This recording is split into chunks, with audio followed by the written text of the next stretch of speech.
On June 19th, 2016, the Cleveland Cavaliers do something no one has ever done in the NBA Finals ever before.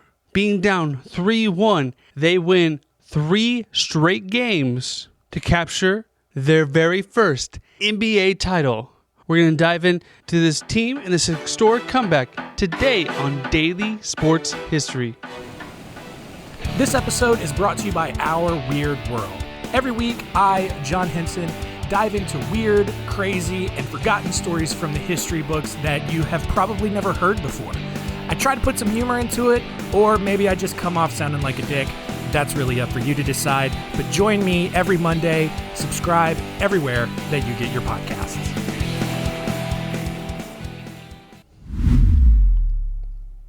Welcome to Daily Sports History. I'm Ethan Reese, your guide to a rapid deep dive into sports history every day. And today's trivia question to listen out for: what is the most watched NBA game ever? And today we're going to head back to 2016. And this year, Beyonce comes out with her trademark Lemonade album and is ruling the airwaves. And Leonardo DiCaprio finally wins his first Oscar for The Revenant. And Netflix gets its first cultural show in Stranger Things being released. And for the first time in a long time, Broadway takes center stage as the play Hamilton becomes a cultural phenomenon. And Donald Trump gets elected into the White House. And the NBA enters its 70th season. And heading into the season, and coming into this season, the question was, would Golden State be able to repeat for winning the 2015 NBA title? And who else could come out of the East besides the LeBron James, Kyrie Irving, and Kevin Love-led Cavaliers? So coming into the season, the Cleveland Cavaliers were the favorite to win the East and compete for another NBA title. But that didn't mean they didn't have struggles, as there was tension between the head coach David Blatt and their star LeBron James. And on January 22nd, they fired David Blatt and promoted assistant coach, former NBA player Tyronn Lue, who helped lead them to a 57-25 record, which was good enough for the number 1 seed in the Eastern Conference playoffs, where they would meet up against the Tobias Harris-led Detroit Pistons, who they would sweep in 4 games. And in the second round, they would face the Jeff Teague and Al Horford-led Atlanta Hawks, who they would also sweep. Facing off against the number 2 seed that year, the Toronto Raptors, led by Kyle Lowry and DeMar DeRozan, who would give them the biggest challenge up to that point in the playoffs, taking them to 6 games. But again, LeBron James would help lead the way, averaging 26 points, over 8 rebounds, and 6 assists in the series, setting up a rematch of the previous year's final against Golden State. Now, Golden State had just won their first title the previous year. Now, Golden State was being led by Steve Kerr and went on to do something no one had ever done in NBA history when they won 73 regular season games, beating the record of the 1995-96 Chicago Bulls of 72 games. They entered the season as heavy favorites to win it all again, and they won their first 24 games, which was another NBA record. After this season, Steve Kerr would be named Coach of the Year, and Stephen Curry would be the first unanimous NBA MVP in NBA history. And his running mates, Draymond Green and Klay Thompson, were both All-Stars and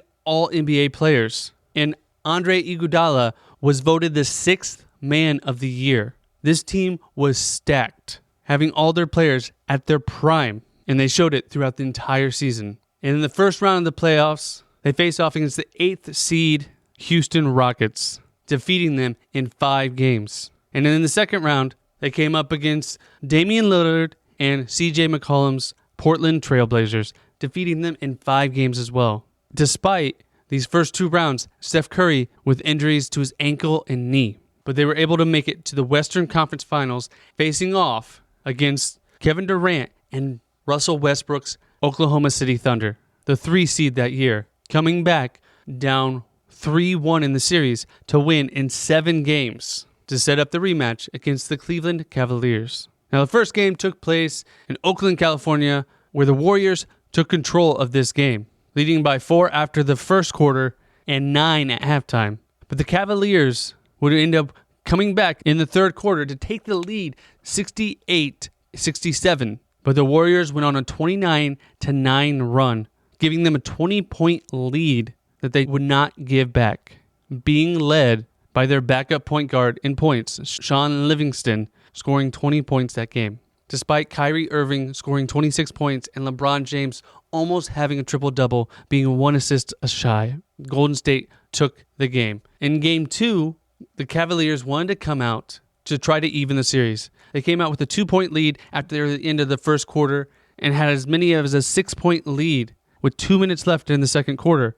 But Golden State went on a 20-2 run, giving them the lead at halftime, and they would not look back as they destroyed the Cavaliers with a final score of 110-77, led in scoring by Draymond Green. In Game 3, headed to Ohio, where Cleveland took control, leading by 17 points at the end of the first quarter, and would take an 8-point lead into halftime. And despite not having Kevin Love in this game due to a concussion, LeBron James and Kyrie both scored over 30 points to help lead the Cavs to a 30-point victory, 120-90, to take the series 2-1. But Game 4 would be Steph Curry's coming out party for the series, as he would go on to score 38 points, hitting 7 3-pointers. And the Warriors as a team made 17 3-pointers, which it was the first time ever in finals history that a team made more 3-pointers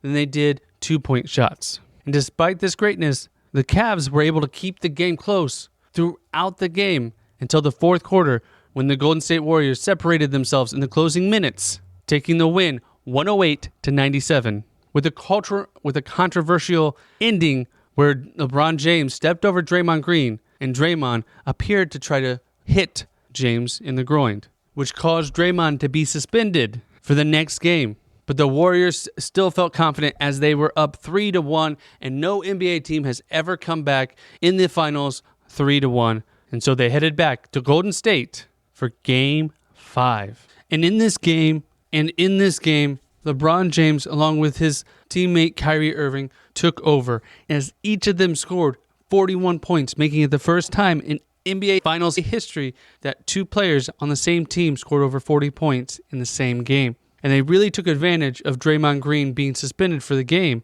as well as Andrew Bogut, the Warriors center, suffering a season-ending knee injury, which caused them to dominate the paint and take the win 112-97, closing the gap where Golden State now only led 3-2. Now the Cavs took this momentum with them back home for Game 6, where they got off to a dominant first quarter, where they took a 20-point lead, leading 31-11, a total that the Warriors just could not come back from. Despite having Draymond Green back for this game, LeBron James again took over, scoring 41 points in back-to-back games. And towards the end of the game, the Warriors MVP, Steph Curry, was frustrated and threw his mouthpiece and got ejected. And the Cavaliers won 115-101, tying the series, heading into a Game 7 at Golden State, where the winner would be crowned champions. And this was the closest game of the series, as there was 20 lead changes and 11 ties. And it was the only time in the series that the winning margin was less than 10 points. At halftime, the Warriors had a 7-point lead. And heading into the second half, the Cavaliers jumped on the Warriors, bringing it into a 1-point game going into the fourth quarter, which was a defensive struggle, as the Cavaliers only scored 18, but the Warriors only scored 13 points, and they did not score a bucket for the final 4 minutes of the game, including an iconic moment where the Warriors stole the ball, and Andre Iguodala, the Warriors' sixth man, was on his way to make a fast break layup, and LeBron James blocks him from the back so they would keep their lead.